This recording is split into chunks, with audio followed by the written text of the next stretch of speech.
அருள்மிகு திரிபுர சுந்தரி உடனாய மருந்தீஸ்வர பெருமானுடைய திருவருளை முன்னிட்டு கொண்டு தேவாசிரிய மண்டபத்தில் வீட்டிருக்கின்ற அடியார் பெருமக்களாகிய உங்கள் அனைவர் திருவடிகளையும் வணங்கிக் கொண்டு இன்றைய நாள் சிந்தனையை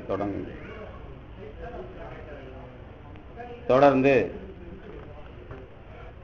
ஞான வேள்வி நிகழ்ந்து வருகின்ற இந்த தேவாசிரிய மண்டபத்தில் இன்றைய நாள்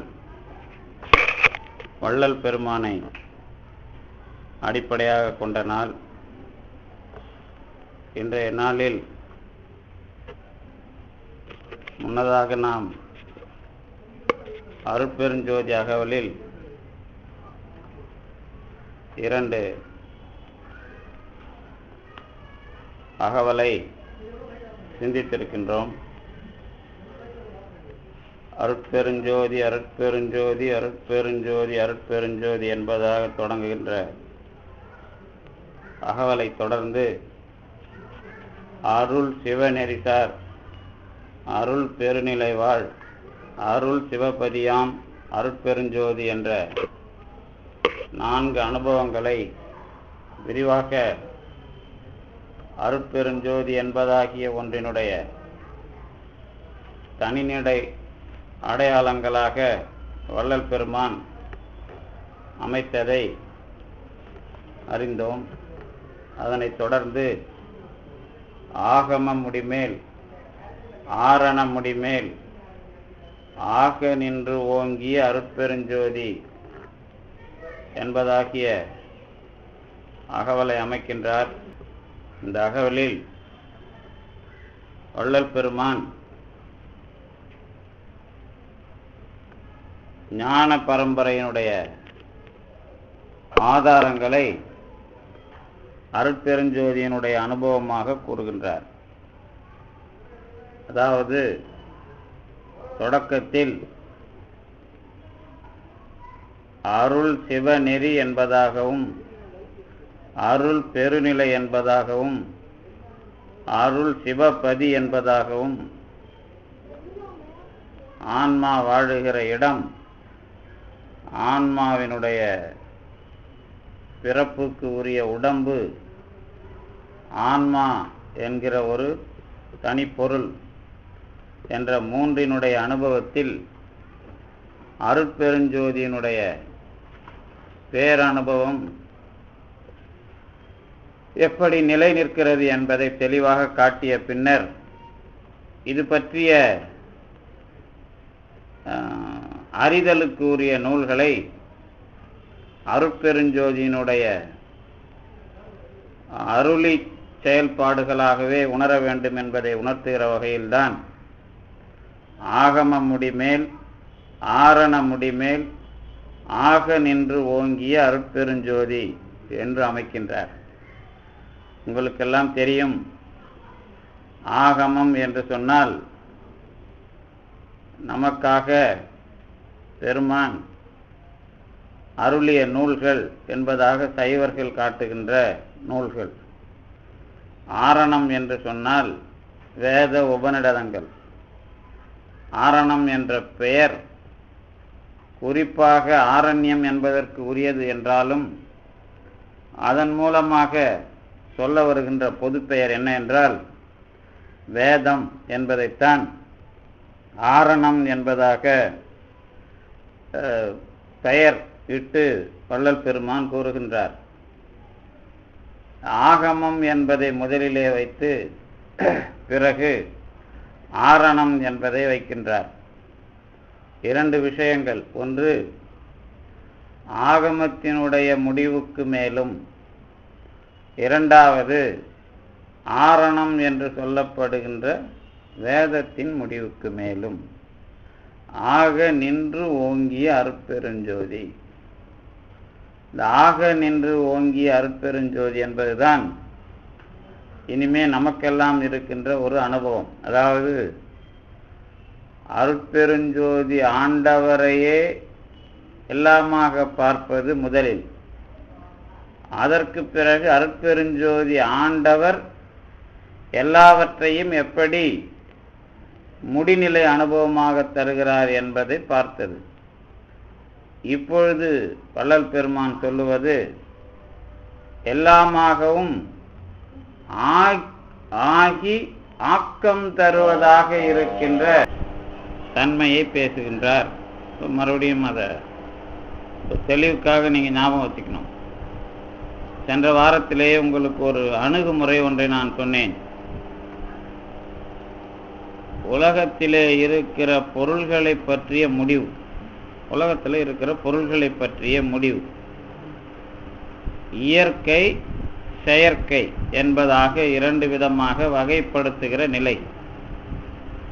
இயற்கை என்று சொன்னால் இது என்பதாக அதனுடைய தன்மையை எடுத்து காட்டுவது இயற்கை தன்மை.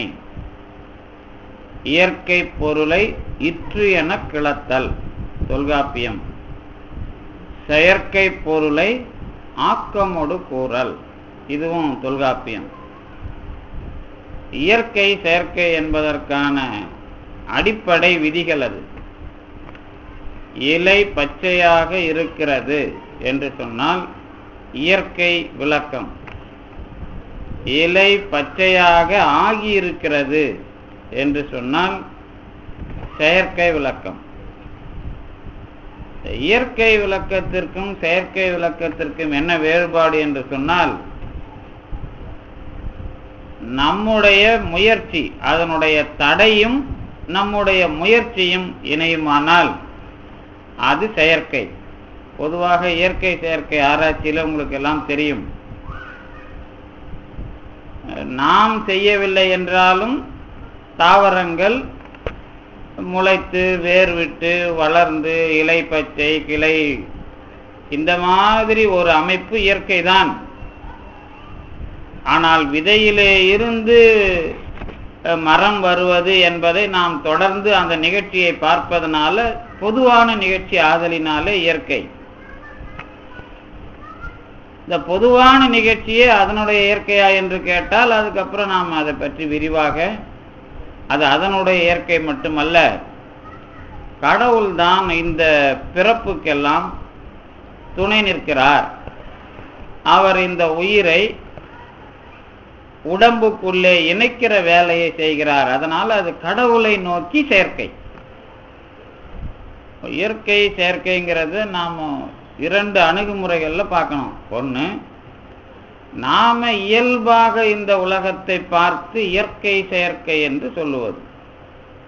இயல்பாக நாம் பார்த்து சொல்லுவதில் மரம் அதனுடைய இலை பச்சை தொடர்ந்து இருக்கிற ஒரு அமைப்பு, அந்த அமைப்பு இது இப்படி இருக்கிறது என்பதாக சொல்லிவிட்டால் இயற்கை. அதான் இயற்கை பொருளை இற்று, இந்த தன்மையது என்று சொல்லுவது. அதுல ஏதாவது தடை வருமானால் அந்த தடையை சரி செய்கிற வகையில், அல்லது அந்த தடைக்கு பிறகு அது அல்லது வேறு ஒன்றாக அது அதனுடைய செயல்முறைகளில் அல்லது அதனுடைய தோற்றத்தில் மாற்றம் வரும் பொழுது அதை நாம் செயற்கை என்று சொல்லுகிறோம். அப்ப நாம் என்ன முடிவுக்கு வரணும் அப்படின்னா, ஏதாவது ஒரு தடையின் காரணமாக வருகின்ற ஒன்றின் விளைவுக்கு அடிப்படையான முயற்சி செயற்கை. இது உலகப் பொருள்கள்ல. கடவுள் என்கின்ற ஒரு பரம்பொருளை பற்றிய அமைப்பை ஏற்றுக்கொண்ட பிறகு இது எல்லாமே எது செயற்கை தான். இது எல்லாமே நம்முடைய பிறப்பும் செயற்கை, தாவரங்கள் முதல் உலகத்திலே இருக்கின்ற எல்லா படைப்புகளும் செயற்கை என்பதாக உங்களுக்கு புரிய வரணும். ஏன் அப்படின்னு கேட்டா, இந்த பொருள்களுக்கான இயற்கை தன்மையை விளங்க செய்யாத நிலை அமைந்ததனால அந்த இயற்கை உண்மையை விளங்க வைக்கிற ஒரு இயற்கை உண்மை பொருள்தான் பரம்பொருள் என்பதாக கடவுளையும் அவருடைய அருளையும் நமக்கு வள்ளலார் விளக்கப்படுத்துகிறார். இந்த இடத்துல இந்த அகவல்ல பேச வரும்பொழுது அறிவு அல்லது ஞானம் அது பற்றிய ஆராய்ச்சியில இரண்டு அணுகுமுறைகள் அல்லது இரண்டு வழிமுறைகள் நமக்கு கிடைத்திருக்கின்றன. ஒன்று ஆகம வழிமுறை. ஆகமம் என்பதற்கான சொல் பொருள் ஆராய்ச்சியெல்லாம் நீங்க பிறகு வைத்துக் கொள்ளலாம். அடிப்படை என்ன அப்படின்னா, ஆகம முடி அப்படின்னா ஆகமத்தின் முடிவிலே இருப்பவனும் அதற்கு மேலாக இருப்பவனும் ஆகிய பரம்பொருள். உங்களுக்கு ஆகமத்தினுடைய முடிவை பற்றிய விஷயம்லாம் தெரியும். சைவ சித்தாந்தம், அதனுடைய தலைமை நூலான சிவஞான போதம், அது வந்த வரலாறுல நந்தி தேவரினுடைய ஐயத்தை தீர்ப்பதற்குத்தான் சிவஞான போதம் சொல்லப்பட்டது. வரலாறு உங்களுக்கு தெரியும். அதுல குறிப்பா என்ன அப்படின்னா, ஆகமங்களின் மூலமாக முடிவு செய்யப்படுகிற பொருள் 3ஆ 5ஆ 7ஆ என்ற கேள்வி. பசு பதி பாசம், இது முப்பொருள் உண்மை அப்படின்னு நாம சைவ சித்தாந்தத்துக்கு முடிவு பண்ணோம். இதுதான் ஆகமங்கள் முப்பொருள் முடிவை சொல்லுகின்றன என்பதாக எல்லோரும் சொல்லுகிறார்கள். இது ஒரு கருத்து. இரண்டாவது, இந்த பாசம் என்பதை ஆணவம் கண்மம் மாயை என்ற 3ஆக விரித்து அதனோடு கூட பதி பசு இந்த மாதிரி சொன்னால் 5 பொருள் முடிவு என்பதாக ஆகமத்தின் மூலமாக வருகிறது. இதிலுடைய இருக்கிற ஐயத்தை தீர்த்து 3ஆ 5ஆ 7ஆ, மாயை என்று வரும்பொழுது 2, இறைவன் என்று வரும்பொழுது இறைவன் அருள், இறைவனும் அருளும், அதற்கு பிறகு ஆன்மாவும், அதற்கு பிறகு சுத்தமாயை அசுத்தமாயை, அப்புறம் ஆணவம் கர்மம், இப்படி 7. அப்ப 3 பொருள்கள் முடிவைத்தான் ஆகமங்கள் சொல்லுகின்றனவா, 5 பொருள்கள் முடிவை ஆகமங்கள் சொல்லுகின்றனவா, 7 பொருள்கள் முடிவை ஆகமங்கள் சொல்லுகின்றனவா, தெளிவாக எங்களுக்கு நீங்கள் முடிவு கட்டி தர வேண்டும் என்று நந்தி தேவர் சிவபெருமானிடம் ஐயம் கேட்டதனால் அவர் விளக்கம் அளித்தது சிவஞான போதம் என்பது சிவஞான போதம் வந்த வரலாற்றுக்கு சொல்லப்படுகிற செய்தி. இதுல ஆகம முடிவு என்பதை தெளிவுபடுத்த வேண்டும் என்ற நிலைப்பாடு வந்ததனாலதான் சிவஞான போதம் வந்ததுன்னு உங்களுக்கு தெரியும். இது ஒரு முறை. இன்னொரு முறை என்ன அப்படின்னு கேட்டீங்கன்னா, ஆகமங்கள் எந்த முறையில் பொருள் முடிவுகளை பற்றி சொல்லுகின்றன அப்படின்னு கேட்டா, சரியாபாதம், கிரியாபாதம், யோக பாதம், ஞான பாதம் அப்படின்னு 4 பாதங்களாக ஆகமங்களுடைய வழிமுறைகளை வகைமுறைகளை சொல்லுவார்கள் இருக்கிறது. சரியை கிரியை யோகம் ஞானம், இந்த 4 முறைதான் ஆகமங்கள்ல சொல்லப்படுகிற வகைமுறைகள்.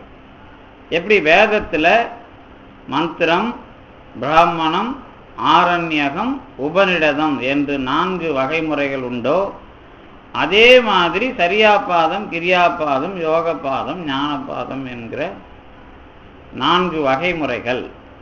இதுல இந்த சரியை கிரியை யோகம் ஞானம் நம்ம தெளிவா இதை அனுபவிக்கிறதுக்கு அல்லது இதுக்குள்ள கடவுளை தெரிந்து கொள்ளுவதற்கு அமைத்த உபாயம்தான் திருக்கோயில் வழிபாடு. இந்த ஆகமங்களின் மூலமாகத்தான் அல்லது ஆகமங்களுக்கு துணையாயுள்ள பத்ததிகள் முதலான நூல்களால் தான் திருக்கோயில் வழிபாடு விரிவாக பேசப்படுகிறது.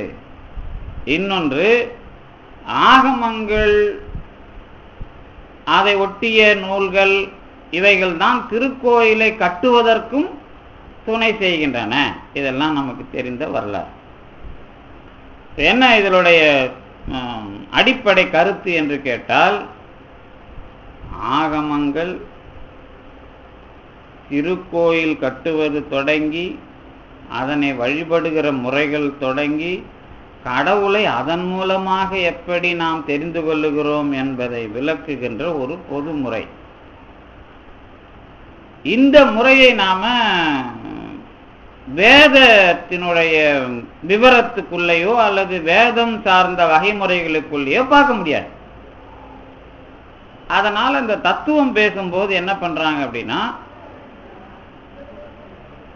வேத மரபில் உபநிடதம் வரை ஏற்றுக்கொண்டு கடவுள் பற்றிய உண்மையை சொல்லுவதற்கான அறிவு ஆராய்ச்சி விளக்கங்கள் எல்லாம் வேதாந்தம் என்ற ஒரு முடிவுக்கு அடையாளப்படுத்தப்பட்டது. திருக்கோயிலை ஏற்றுக்கொண்டு வழிபாடு, இதன் மூலமாக கடவுளை அறிதல் என்பதாக கொஞ்சம் விரிவான செயல்முறைகளை ஏற்றுக்கொண்ட சார்பில தத்துவம் ஆகமாந்தம் என்ற பெயரால் அடையாளப்படுத்தப்பட்டது. அதனால சைவ சித்தாந்தத்துக்கெல்லாம் ஆகமாந்தம் என்றே ஒரு பெயர் உண்டு. வேதாந்தம் என்ற பெயரை சிறப்பாக சங்கரருடைய கேவலாத்வைதம், அவரோடு கூட வருகின்ற அல்லது அவரை கடந்து வருகின்ற ராமானுஜர், வல்லபர், நிம்பார்க்கர் வரை அந்த பெயரை பெறுகிறார்கள். என்ன நமக்கான அடிப்படை என்று கேட்டால், இந்த இரண்டு விஷயங்களுமே அல்லது இரண்டு வேறு வேறான நடைமுறைகளுமே கடவுளை அனுபவிப்பது அல்லது கடவுளை அடைவதை பற்றி பேசுகின்றன என்பதுதான் இதனுடைய பொது அணுகுமுறை. இப்ப நாம என்ன பண்றோம் அப்படின்னு கேட்டீங்கன்னா, திருக்கோயில்கள் எல்லாம் எப்படி கட்டப்படுகின்றது, அது சார்ந்து எப்படி நாம் காலை வழிபாடு, மாலை வழிபாடு, இந்த மாதிரியான வழிபாட்டுகளுக்குள்ளே இருக்கிற அபிடேகம், அதற்கு பிறகு பூசனை முறை, அப்புறம் மலரிடுதல், எல்லா விதமான அடிப்படைகளையும் இந்த ஆகமத்தின்படி நாங்கள் செய்கிறோம். மகுடாகமத்தின்படி செய்கிறோம், அல்லது காமிக ஆகமத்தின்படி செய்கிறோம், அல்லது கரணாகத்தின்படி செய்கிறோம் என்பதாகலாம் ஒவ்வொரு கோயிலுக்கு ஒரு ஆகமத்தை எடுத்துக்கொள்ளுகிறார்கள். இதெல்லாம் நடைமுறை. இதை தாண்டி நீங்க புரிஞ்சு கொள்ள வேண்டியது என்ன அப்படின்னா, மெய்கண்டார் சிவஞான போதம் எழுதிய பிறகு சிவஞான போதத்தினுடைய முடிவாக இருக்கிற கடவுளை அடைகின்ற அந்த அனுபவத்திற்கு சரியை கிரியை யோகம் ஞானம் வேண்டும் என்று ஆகம மரபில் அதை நடத்தி சென்றவர் அல்லது சிவஞான போதத்துக்கு வழிகாட்டியவர் அருள்நந்தி சிவாச்சாரியார். அவருக்கு பேர் என்ன அப்படின்னு கேட்டீங்கன்னா, சகல ஆகம பண்டிதர். அவர் திருமுறையினுடைய அனுபவத்துல தான் மெய்கண்டார் வருகிற ஒரு வரலாறும் நடக்கிறது. இதெல்லாம் உங்களுக்கு தெரிஞ்ச வரலாறு. மெய்கண்டார் வருவதற்கான வரலாறு சகல ஆகம பண்டிதரான அருள்நந்தி சிவாச்சாரியார் பிள்ளை இல்லாத அச்சுத கலப்பாளருக்கு திருமுறையில் கயிறு சாத்தி பேயடையா பிரிவெய்தும் பிள்ளையினோடு உள்ள நினைவாயினவே ஐயுற வேண்டா என்ற அந்த பாடலை, திருவெண்காட்டு பதிகத்தை எடுத்து பார்த்து அதன் மூலமாக நீங்கள் குழந்தையை பெறலாம் என்று உதவி செய்தவர் யாரு? அருள்நந்தி சிவாச்சாரியார். அவருடைய வழிகாட்டுதலில் பிறந்த பிள்ளை மெய்கண்டார். அந்த மெய்கண்டார் சிவஞான போதத்தை பாடிய பிறகு அந்த சிவஞான போதத்தை நீங்கள் எதன் மூலமாக செயல்முறைப்படுத்தி அனுபவிக்கலாம் என்று கேட்டால் ஆகமம்தான் என்பதாக அதனுடைய அந்த நிலைப்பாட்டை, ஒரு அதற்கான போக்கினை முதலாக ஆகமத்தின் வழியில் அமைத்து தந்தவர் அருள்நந்தி சிவாச்சாரியார். இதை முதல்ல நீங்க மனத்தில் வைத்துக் கொள்ள வேண்டும். ஏன் இதை சொல்லுகிறேன் என்றால், இதே சிவஞான போதத்தை நீங்கள் ஆகமத்தின் வழியாக மட்டும் பார்ப்பது பொருந்தாது, அதை வேதத்தின் வழியாகவும் பார்க்க வேண்டும் என்று சொன்னவர் உமாபதி சிவாச்சாரியார். அதனாலதான் அவரு வேதாந்த தெளிவாம் சைவ சித்தாந்த திறன் என்பதாக சிவப்பிரகாசத்துல சிவஞான போதத்தினுடைய வழிமுறையை நீங்கள் வேதத்திலே இருந்தும் விளங்கிக் கொள்ள வேண்டும் என்பதாக ஆற்றுப்படுத்தினார். அப்ப சிவஞான போதம் என்கிற ஒரு தத்துவார்த்த முடிவுக்கு உரிய நூல் ஆகம வழியினால் புரிந்து கொள்ளப்பட வேண்டும் என்று அருணந்தி சிவாச்சாரியாராலும், வேத மரபில் புரிந்து கொள்ளப்பட வேண்டும் என்று உமாபதி சிவாச்சாரியாராலும் சொல்லப்பட்டது. அப்ப ஒரு கருத்து முடிவை, கடவுளை அடைகிற ஒரு தெளிவை நீங்கள் எந்த முறையில் பின்பற்ற வேண்டும் என்பதாக அடையாளம் காட்டுகிற அணுகுமுறை ஒன்று நம்மவர்களால் மேற்கொள்ளப்பட்டிருக்கிறது. அதே தன்மையை அறிவினுடைய எல்லையை தொடுகிற ஒரு வழிமுறைக்கு உரிய 2 தன்மைகளை இங்கே அருட்பெருஞ்சோதியாகவரில் வள்ளல் பெருமான் தொடக்கத்திலேயே எடுத்து காட்டுகிறார்.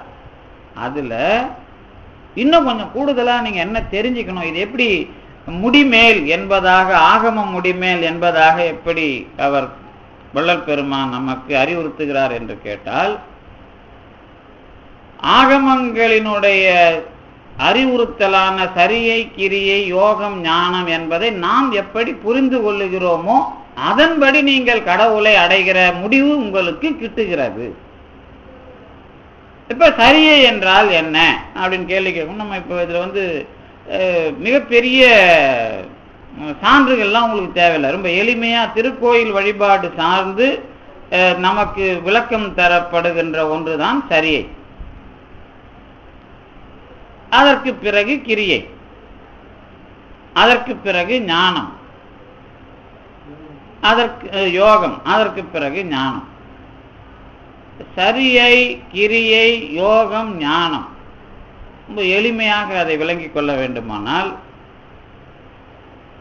உங்களுக்கு சொல்லும்போது சரியை என்றால் தொண்டு, கிரியை என்றால் செயல், யோகம் என்றால் கடவுளோடு இணைகிற முறை, ஞானம் என்றால் கடவுளை பற்றிய அறிவு என்பதாக எளிமையாக சொல்லிவிடுவார்கள். ஆனால்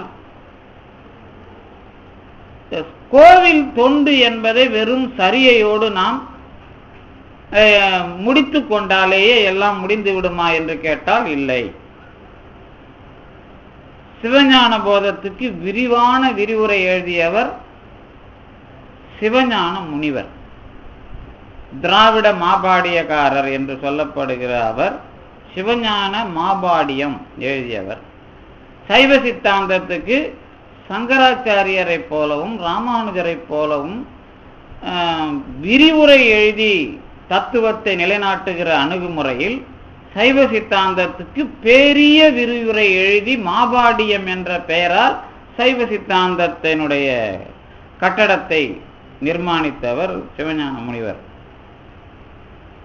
அவருடைய நூல் நமக்கு 1900க்கு பிறகுதான் வெளியே வருகிறது. அதற்கு முன்னதாக சிவஞான மாபாடியம் வரவில்லை. அதற்கு முன்னதாக சிவஞான போத மாபாடியத்தினுடைய கருத்தை உலக மக்களுக்கு சொன்னவர், அதாவது மாபாடியத்தினுடைய கருத்தே இல்லை, மாபாடியம் போன்ற சைவ சித்தாந்தத்தின் விளக்க முறைகளை, சைவ சித்தாந்தம் குறித்த ஆராய்ச்சிகளை அவர் தெளிவா பண்றார். அந்த முறை எது என்று கேட்டால் சோமசுந்தர நாயகருடைய விளக்க முறை. சிவஞான முனிவருடைய மாபாடியம் வருவதற்கு முன்னதாக வெளியிட்டவர். அவருடைய குரு பூஜை இன்றைக்கு அதாவது அவருடைய பிறந்த நாள் விழா இந்த மாதத்தில் தான் அமைகிறது. ஆவணி 2 என்றும் ஆகஸ்ட் 6 என்பதாக 2 விதமான கொள்கைகள் உண்டு. அவரும் கூட வள்ளல் பெருமானுடைய உருவமற்ற வழிபாட்டை பற்றி நம்முடைய தமிழக சார்பில் எப்படி புரிந்து கொள்ள வேண்டும் என்பதாக விரிவாக விளக்கியவர். இதுல என்ன அடிப்படை, இப்ப நாம எந்த மாதிரி இதுக்கெல்லாம் இந்த மாதிரி நிலைப்பாடுகள்லாம் வேற வேற வருது அப்படின்னு கேட்டீங்கன்னா, சரியை முறையை விளங்கி கொள்ளாத ஒரு தன்மை வரும்பொழுது இந்த மாதிரி உருவ வழிபாடு வேண்டுமா, உருவமற்ற வழிபாடு வேண்டுமா என்பதற்கெல்லாம் அதுல விடை இருக்கிறது. சரியை கிரியை அப்படிங்கிற அந்த 2 விஷயங்களும் உருவம் சார்ந்த வழிபாட்டுக்கு உரியவை. உருவத்திலே இருந்து கொஞ்சம் மேல்நிலைக்கு செல்லுகிற ஒரு அடிப்படை தான் யோகம். முழுக்க உருவத்தை கடக்கிற ஒரு விஷயத்திற்கு உதவுவது ஞானம். இதெல்லாம் நீங்க ஏன் இந்த மாதிரி ஒரு அணுகுமுறை அவங்க வச்சாங்க அப்படிங்கிறது. சரியை கிரியை யோகம் ஞானம் இதுதான் தொடக்கத்திலேயே வள்ளல் பெருமான் கவனமா உங்களுக்கு உலகம் அறிவு சார்ந்து இயங்குகிற முறையை தொடக்கத்திலேயே 2 அடிப்படைகளில் விளக்க முற்படுகிறார். அப்ப சரியை கிரியை அப்படிங்கிறதுல திருக்கோயில் தொண்டு அப்படிங்கிறத சரியையோடு நாம விளக்குவோம். கிரியையும் திருக்கோயில் தொண்டு தான். என்ன அதுக்கும் இதுக்கும் வேறுபாடு அப்படின்னு கேட்டீங்கன்னா, இப்ப திருக்கோயிலுக்கு யாரும் சொன்னாலும் சொல்லலைனாலும் திருக்கோயிலுக்கு மக்கள் வருகிறார்கள், அவர்கள் இறைவனை வணங்க வருகிறார்கள் அல்லது இறைவனை அனுபவிக்க வருகிறார்கள். அவர்களுக்கு எந்த இடையூறும் இருக்கக்கூடாது, அல்லது முறையான வழிபாட்டில் எந்த தடையும் இருக்கக்கூடாது என்பதற்காக எந்த பணி இருக்கிறதோ அத்தனை பணிகளையும் செய்வது அல்லது ஏதாவது ஒரு பணியில் தொடர்ந்து செய்வது, இது எல்லாமே சரியை தான். உங்களுக்கு தெரியும், அப்பரடிகள் உழவாரப்படை வைத்துக்கொண்டு திருக்கோயிலை சுத்தம் செய்வது என்ற ஒரு தொண்டை மேற்கொள்ளுகிறார். அவர் அதோடு மட்டும் நிற்கவில்லை. திருக்கோயில் மூடப்பட்டிருப்பதை தெரிந்து மண்ணால் மூடப்பட்டிருக்கிற திருக்கோயிலை வெளியே கொண்டு வருவதற்கு உண்ணாவிரதம் இருந்துகிறார். அவருடைய முயற்சி என்ன அப்படின்னா, திருக்கோயில் வழிபாடு இடையூறு இல்லாமல் நடைபெற வேண்டும் என்ற ஒரு முயற்சியில தொடங்குகிற வழிபாடு. இதை நாம சரியைக்கு எல்லாரும் எடுத்து காட்டுவார்கள். ஆனா அதுல ஒரு சின்ன அடிப்படை குறிப்பை நீங்க வச்சுக்கணும். என்ன வச்சுக்கணும் அப்படின்னா, சரியை என்கிற தொண்டு என்ற ஒன்றில் மட்டும் நின்று விட்டவராக நீங்கள் அப்பரடிகளை கணித்து விடக்கூடாது. அது மனத்துல வச்சுக்கணும் கொஞ்சம் ஓரமா. அதுக்கான காரணம் என்னங்கிறத பின்னாடி சொல்லுவாங்க. முதல்ல வழிபாடு என்பது இது இறைவன் இருக்கிற இடம், இங்கே புனிதமானது என்பதாகிய ஒரு உணர்வு அதிலே நமக்கு தோன்றுகிறது. இதுதான் முதல் விஷயம். இறைவன் நமக்கெல்லாம் தலைவன், நம்மை வாழ வைப்பவன், எல்லோரையும் வாழ வைப்பவன். அவன்தான் நம்முடைய பிறப்பு இறப்புகளை நிர்மாணிப்பவன். அதற்கு நம்முடைய செயல்களை எதிர்பார்க்கிறான். இந்த நம்முடைய செயல்களில் அவன் இருக்கிறான் என்ற உணர்வையும் அவனுக்கு தொடர்பு உடைய மக்கள் வழிபாட்டிலேயும் அந்த உணர்வை தெளிவாக அமைத்துக் கொண்டு செய்வது சரியை. அதுல ஒரு சின்ன இடர்பாடு என்ன என்றால்,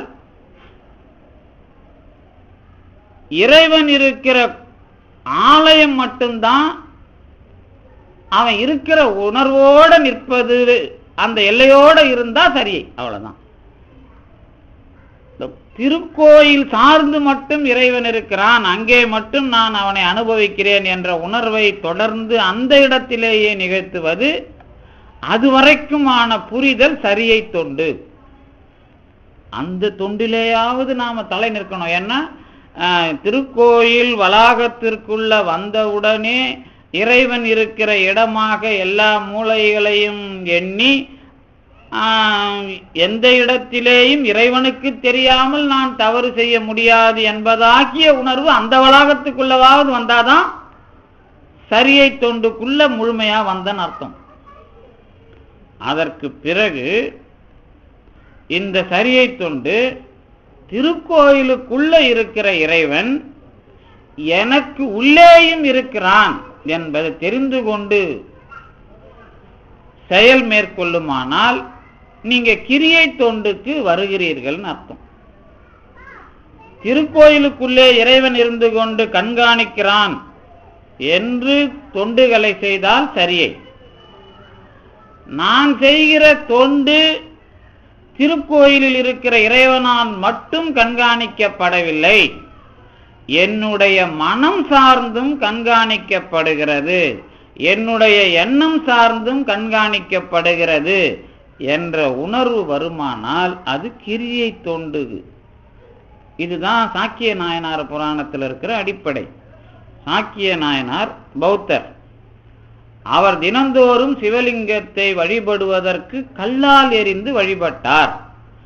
அப்ப என்ன வழிபாட்டினுடைய அடிப்படைன்னு கேட்டா, அவருடைய மனத்தளவில் செயல்பாட்டு வெளி உலக செயல்பாட்டை கடந்து திருக்கோயில் அந்த இறைவன் கண்காணிப்பாளன் என்கிற எண்ணத்தை கடந்து எனக்குள்ளேயும் இருக்கின்றான் என்ற எண்ணத்தில் நிகழ்ந்த வழிபாடு.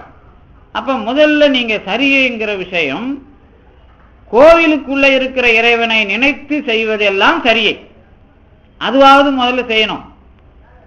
அது செய்ய செய்ய எனக்குள்ளே இருக்கிற இறைவன் தான் அது அந்த முழுமையாக அதை கண்காணிக்கிறான்ங்கிற அனுபவம் தலை தூக்குமானால் இப்ப நீங்க செய்யற அதே திருக்கோயில் தொண்டு கிரியை தொண்டாக கணக்கிடப்படுகிறது. இதற்கு பிறகு இதனுடைய வளர்ச்சி எல்லா இடங்களிலேயும் இறைவன் இருக்கிறான் என்பதையும் அவனோடு நான் எப்படி கலக்கிறேன் என்பதையும் கற்றுத்தருமானால் அது யோகம். அதற்கு பிறகு இந்த இறைவன் யார், அவனோடு சேர்வது என்றால் என்ன, அவனை எப்படி கலக்கிறோம் என்பதாகிய எல்லா விதமான தெளிவும் வருமானால் அது ஞானம். இது முதல்ல நடக்கிற அறிவினுடைய விளைவு. இதுக்கு பிறகு ஒரு படிமுறை உண்டு. இந்த இறைவன் எல்லா இடங்களிலேயும் இருக்கிற இறைவன், அவனை இந்த பிறப்பில் நான் அடைய வேண்டும், எப்படி அடைய வேண்டும், அவன் எப்படிப்பட்டவன் என்பதையெல்லாம் தெரிந்து கொண்ட ஞானத்திற்கு பிறகு அதை நோக்கி செய்வது ஞானத்தில் சரியை. அதுக்கு பிறகு அதிலே இருந்து மேலே ஏறுவது ஞானத்தில் கிரியை, அதிலே இருந்து மேலே ஏறுவது ஞானத்தில் யோகம், அதிலே இருந்து மேலே ஏறுவது ஞானத்தில் ஞானம். இந்த ஞானத்தில் ஞானம் என்பதாக நம்மை நாம் கொண்டு சேர்ப்பதற்கு நம்முடைய செயல்களோடு இறைவன் நம்மை கண்காணிக்கிறான். இதுல ஞானம், சரியை, கிரியை, யோகம், ஞானம் என்ற நான்கோடு எல்லாவற்றையும் பேசி தத்துவ அனுபவத்தை இந்த சைவ சித்தாந்தம் நிலைநாட்டி அதற்கு மேலும் ஞானத்தில் சரியை போன்றவைகளை பேசினாலும் அதை தெளிவாக சொல்லவில்லை என்ற கருத்தில்தான் வள்ளல் பெருமான் ஞான சரியை என்றே நூலிட்டு நமக்கு இறுதியாக பாடல்களை தருகிறார். வெறும் சரியை பாடல்கள் என்பதாக இல்லாமல் ஞான சரியை பாடல்கள் என்பதாகவே நமக்கு தருவார். நீங்க அதுக்கு வந்தா நாம ஞானத்தில் ஞானம்லாம் நாம சொல்றது இல்லை. அது வெளிக்கு உள் வெளி கடந்து சும்மா இருக்கிற சுகத்துக்கு அது நம்மை கொண்டு செலுத்தும் என்பதுதான் ஞானத்தில் ஞானம். அப்போ இப்படி படிப்படியாக நம்மை அடுத்த முடிவுக்கு கொண்டு செலுத்துகிற ஒரு தன்மை தான் ஆகம முடிமேல். இதுக்குள்ள நான் முன்னாடி சொன்னல ஒரு குறிப்பு, இந்த சரியை, கிரியை, யோகம், ஞானத்துக்குள்ள நால்வரை அடக்குகிற திருநாவுக்கரசர், திருஞான சம்பந்தர், சுந்தரர், மாணிக்கவாசகர் இவர்களை அடையாளம் காட்டுகிற முறையை நம்முடைய சில அறிஞர்கள் மேற்கொள்ளுகிறார்கள். அது முற்றிலும் தவறானது. ஏன் அப்படின்னா, இந்த சரியை, கிரியை, யோகம், ஞானம் அப்படிங்கிற இந்த 4 படிமுறைகளுக்கு பலன் சொல்லி விடுகிறார்கள். அதுல என்ன பலன் அப்படின்னு கேட்டீங்கன்னா, கடவுள் இருக்கிற அந்த இடத்தை தொடுவது, அப்புறம் கடவுள் இருக்கிற இடத்திற்கு பக்கத்தில் இருப்பது, அதற்கு பிறகும் கடவுளை போலவே இருப்பது, அதற்கு பிறகு கடவுளுக்கு உள் இருப்பது என்பதாக இந்த சரியையில் சென்றால் கடவுள் இருக்கிற உலகத்தில் இருக்கலாம். கிரியையில் சென்றால் கடவுளுக்கு பக்கத்திலே இருக்கலாம், யோகத்தில் சென்றால் கடவுளைப் போலவே இருக்கலாம், ஞானத்தில் சென்றால் கடவுளுக்கு உள்ளே இருக்கலாம். அந்த மாதிரி நால்வரை அடையாளம் காட்டினா இதுல ஒன்று உயர்ந்தது ஒன்று தாழ்ந்ததுன்னு வரும்.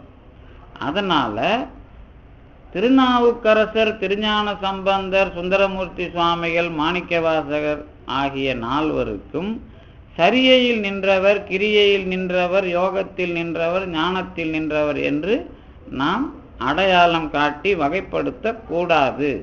இந்த சரியை, கிரியை, யோகம், ஞானம் என்பது ஆகம வழிப்படி திருக்கோயில் வழிபாட்டை அனைத்து மக்களும் எப்படி மேற்கொண்டு கடவுள் அனுபவத்திற்கு அவர்கள் செயலால் கடவுள் அவர்களை மேலே கடத்துகிறான் அல்லது மேலே உயர்த்துகிறான் என்பதற்கான வழிமுறைகள் அப்படின்னு நீங்க தெளிவா அதுக்குள்ள வந்தாதான் ஆகம முடிமேல் ஆக நின்று ஓங்கிய அருட்பெருஞ்சோதி என்பதை அனுபவிக்க முடியும். அதுல இன்னொரு குறிப்பு என்ன அப்படின்னு கேட்டீங்கன்னா, இந்த ஆக நின்று ஓங்கிய அருட்பெருஞ்சோதி என்பதை செயற்கை தன்மையில் கூறுகிறார். அதுக்குதான் முதல்ல இயற்கை செயற்கையை பற்றி சொன்னேன். இந்த ஆக நின்று அப்படின்னா என்னன்னா, முதல்ல அதுவாக இருப்பது. கடவுளினுடைய தன்மையே என்ன அப்படின்னு கேட்டா, நான் பெரியவன் என்று உங்களை அழுத்துவது அவருடைய வேலை இல்லை. எனக்குள்ள நான் எந்த முறையில் இருக்கிறேனோ அதே முறையில் என்னை செயல்படுத்தி அதிலே இருந்து என்னை கொஞ்சம் கொஞ்சமாக மேலேற்றுவது. அந்த மேலேற்ற முறை அவரா செய்கிறாரான்னு கேட்டா, அவர் கண்காணிக்கிறார். அந்த மேலே ஏறுகிற செயலுக்கு நம்மை ஆளாக்குவார். இதுதான் முறை. கடவுளுடைய அணுகுமுறை என்ன அப்படின்னா, இப்ப நான் சரியையில ஒரு திருக்கோயில் தொண்டு செய்கிறேன். நான் அடிக்கடி சொல்ற மாதிரி இப்ப இங்க ஞானத்தொண்டு நடக்குது. ஞானத்தொண்டு அப்படின்னா ஞான வேள்வின்னு சொல்றோம்ல. இப்ப சொற்பொழிவு தொடர்ந்து நடக்கிறது. இந்த சொற்பொழிவை கேட்கிற அணுகுமுறைகள்னு ஒரு பெரிய அணுகுமுறை நான் சொல்லி, நான் இப்ப என்ன பத்தி சொல்லக்கூடாது, இந்த இடத்தை பத்தி மட்டும் இப்ப சொல்லுவேன். இடத்தை பத்தி என்னன்னு சொல்லுவேன், இந்த இடம் தினந்தோறும் ஏற்பாடு செய்யப்படுகிற இடம், சொற்பொழிவு ஏற்பாடு செய்யப்படுகிற இடம். இது ஏதோ கடமையாக மற்றவர்கள் அதை நிகழ்த்தவில்லை. அந்த நிகழ்ச்சிக்கு பொது நிகழ்ச்சியாக இது ஒரு அடிப்படை என்ன கடவுள் வழிபாடு அல்லது கடவுளை பற்றிய தேடல், இதுக்குள்ள தெளிவான வழிபாட்டுக்கு அது நமக்கு உதவி செய்கிறது என்பதனால இது வெறும் கடமை ஆற்றுதலாக இல்லாம கொஞ்சம் கூடுதலா எல்லோரும் பங்கெடுத்துக் கொள்ளுவது என்பதை நினைவுபடுத்துகிறது. அப்ப எல்லோரும் பங்கெடுத்துக் கொள்ளுவது என்பதை நினைவுபடுத்தினா அதுல என்ன பிரச்சனை? அப்ப இந்த ஆகம முடிவு அல்லது ஆகமம் மூலமாக நாம் அடைகிற முடிவு, அதுக்குள்ள நம்ம நிக்கணும். அதுக்குள்ளேயே நீங்க கடவுளை அடையலாம், அதுல ஒன்றும் சிக்கல் இல்லை. இன்னும் கேட்டா மாணிக்க வாசகர்லாம் ஆகமமாகி நின்று அன்னிப்பான் தாழ்வாழ்க அப்படிங்கிறதெல்லாம் நமக்கு தெளிவா கொடுத்திருக்கிறார். இன்னும் கூடுதலா கடவுள் நமக்கு எல்லாவற்றையும் செய்து காட்டுகிறான் அப்படிங்கிறத ஐயாறு அதனில் சைவன் ஆகியும் என்பதாக வருகிற விஷயங்கள் எல்லாம் என்ன அப்படின்னா, வந்து நின்று நமக்கு செயல்படுத்துகிற முறைகள் அப்படின்னு விஷயம். அப்ப திருக்கோயிலும் எது அப்படின்னு கேட்டீங்கன்னா, இறைவன் கல் வடிவத்தில் இருந்தாலும் நமக்காக வந்து நின்று நம்மை ஆட்கொள்ளுவதற்கு இருக்கின்ற அடையாளம், அதைத்தான் ஆகமங்கள்ல தெளிவாக்கி அதை முறைகளாக செயல்படுத்தி நமக்கு திருக்கோயிலை வழிபட அமைத்து தந்தார்கள். அந்த செயல்பாட்டுக்குள்ள வரும்பொழுது நான் எப்படி நிக்கிறேன் அப்படிங்கிறது தான் நமக்குள்ள இருக்கிற சரியை, கிரியை, யோகம், ஞானம் என்கிற படிமுறை வளர்ச்சி. இப்ப செய்யற செயல்ல தான் உங்களுக்கு என்ன தெரியுது, நான் ஏற்றுக்கொண்டது உண்மைன்னு முதல்ல நினைக்கிறது ஒண்ணு. இரண்டாவது, நான் ஏற்றுக்கொண்ட செயல்கள்ல என்ன தடை அல்லது நான் எதை செய்யணும் அல்லது தடை வரும்போது நான் எப்படி நிக்கணும், இது எல்லாமே அதுக்குள்ள அடங்கிடும். இப்ப நாம தொடர்ந்து அதுக்குள்ள ஏதோ நடக்குது, நாம போயிட்டு வந்துட்டு இருக்கிறோம் அப்படின்னா அது சரியையிலையும் வராது, திருக்கோயில் வழிபாட்டிலையும் வராது. ஏதோ நாம அதுக்குள்ள கலந்துக்கிறோம் அப்படிங்கிற ஒன்றை தவிர அதுக்கு பேர் கொடுக்க முடியாது. அப்ப என்ன அர்த்தம் அப்படின்னு கேட்டீங்கன்னா, பேர் கொடுக்கணும் அப்படின்னா நான் என்னுடைய கடமையா அதுக்குள்ள எப்படி அதை நான் செய்ய முற்படுகிறேன் அப்படின்னு சொன்னாதான் சரியை தொண்டுக்கே நீங்க வர்றீங்க. இப்ப சரியை தொண்டுல வர்றவனுக்கு தான் எல்லா பிரச்சனையும் தெரியும். என்னங்க இது நாமளே செய்யணுமா, வேற யாரும் செய்யக்கூடாதா, சரி இத்தனை மணி வரைக்கும் இது நடக்கணுமா, அல்லது இப்படிலாம் இதுக்குள்ள என்னென்ன வேலை இருக்குது, இதுக்கு யாருக்கு காசு கொடுக்குறாங்க, அல்லது இதுக்கு என்ன சொற்பொழிவாளர் பண்றாரு, அதுக்கப்புறம் இங்க எந்தெந்த வேலைகளை யார் எடுத்து செய்யறாங்க அப்படிங்கிறதெல்லாம் கவனமாகும். இது உங்களுக்கு சாதாரண விஷயம் இல்லை. உமாபதி சிவாச்சாரியாருடைய வீட்டுக்கு விறகு வந்தது, சுந்தரர் வீட்டுக்கு நெல் வந்தது, இதெல்லாம் சரியை தொண்டு தான். அது நிக்கிறப்ப தான் இவ்வளோ நாளா இது எப்படி நடந்தது அப்படிங்கிறத அவங்க கேள்வி கேட்டிருக்காங்க. அந்த சரியை தொண்டுக்குள்ள நீங்க இல்லை அப்படின்ன உடனே ஒரு நிகழ்ச்சி தடைப்படுகிறது. அப்பதான் நமக்கு இது கேள்வி ஆகும். இது அந்த அந்த மனிதருக்கான வரலாறு. ஆனா எல்லாருக்குமான வரலாறா வருதுன்னா, நாம ஒரு இடத்துல அங்கம் பெறும் பொழுதே அல்லது திருக்கோயில் சார்ந்து, வெளியில பத்தி நமக்கு கவலை இல்லை, வெளியில நமக்கு என்ன வேலை பங்களிப்போ அதோட நாம நின்னுறோம். ஆனா திருக்கோயில் என்று வருகின்ற பொழுது என்னுடைய விஷயமாகவும் எல்லோருக்குமான விஷயமாகவும் நடைபெறுகின்ற இதில் என்னுடைய பங்களிப்பு என்ன, அல்லது இந்த இந்த திருக்கோயில் வழிபாட்டில் நான் எந்த உண்மையை பின்பற்றுகிறேன்.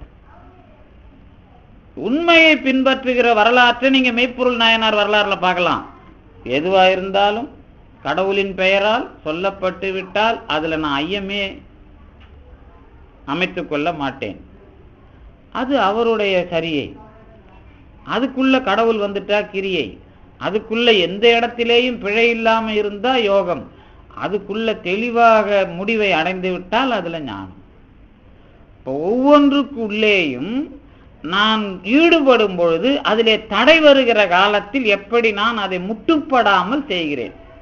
இப்ப திருஞான சம்பந்தர் முட்டுப்படாம செய்கிறார், திருநாவுக்கரசர் முட்டுப்படாம செய்கிறார்.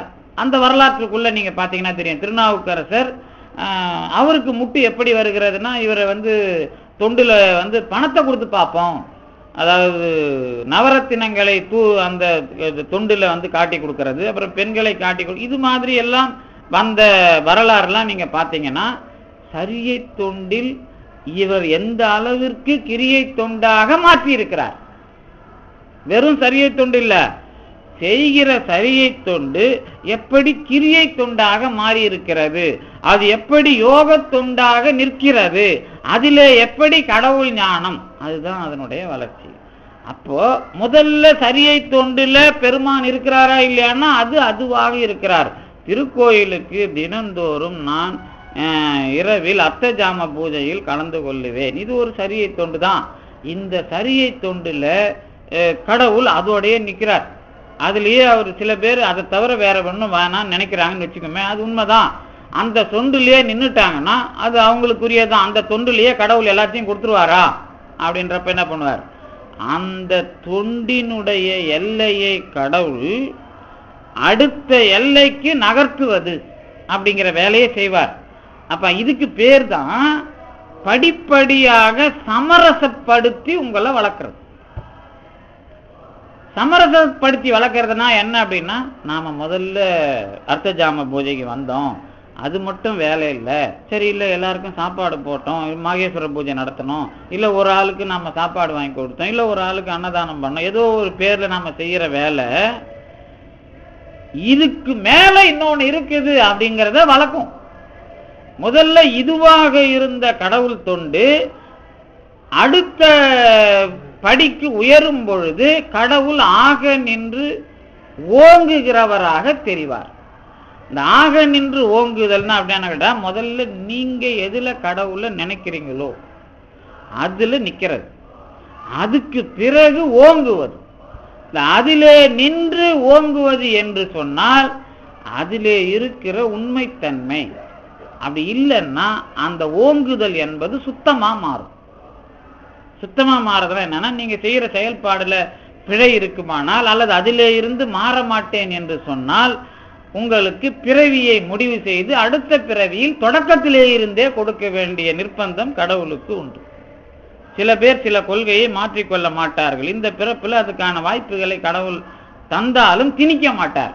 அப்ப அதுக்குள்ள வர முடியாத பொழுது இந்த பிறவியினுடைய வளர்ச்சியை முடிவுக்கு கொண்டு வரும்பொழுது அடுத்த பிறவியின் தொடக்கத்திலேயே அவர் இரண்டாவது கட்டமாக எதை செய்ய வேண்டுமோ அதை செய்யுமாறு கடவுள் அமைக்கிறார். எப்படி பார்த்தாலும் உங்கள் அளவில் நின்று உங்களை ஓங்க வைக்கிற படிநிலைகளை சரியை கிரியை யோகம் ஞானம் மூலமாக ஆகம மரபில் அல்லது ஆகமம் என்கிற அறிவை மக்கள் பெற வேண்டிய வழிமுறைகளுக்கு சொல்லப்பட்ட நூல்களின் முடிவாகவும் அருட்பெருஞ்சோதி ஆண்டவர் நமக்கு அறிவூட்டுகிறார்.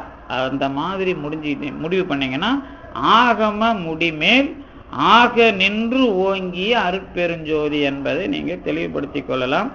இதனோடு கூட வேதத்தினுடைய முடிமேல் ஆக நின்று ஓங்கிய அருட்பெருஞ்சோதி என்பதை நாம இப்பவும் பார்க்கிற மாதிரி நேரிடையாகவே வேதத்தினுடைய விரிவான ஆராய்ச்சியை உபநிடதத்துல முடித்து வைத்திருக்கிறார்கள். அதனுடைய விரிவை நாம் என்ன பண்றோம், அடுத்த வாரத்துல இந்த ஆரண முடிமேல் ஆக நின்று ஓங்கிய அருட்பெருஞ்சோதி என்பது எதை குறித்தது என்பதை பற்றி நாம் விரிவாக அடுத்த வாரத்தில் சிந்திக்கலாம் என்பதை சொல்லி இந்த அளவிற்கு தந்து நிறுத்திய திருவர்களுக்கும் குருவர்களுக்கும் நன்றி விரும்புகிறேன். நன்றி.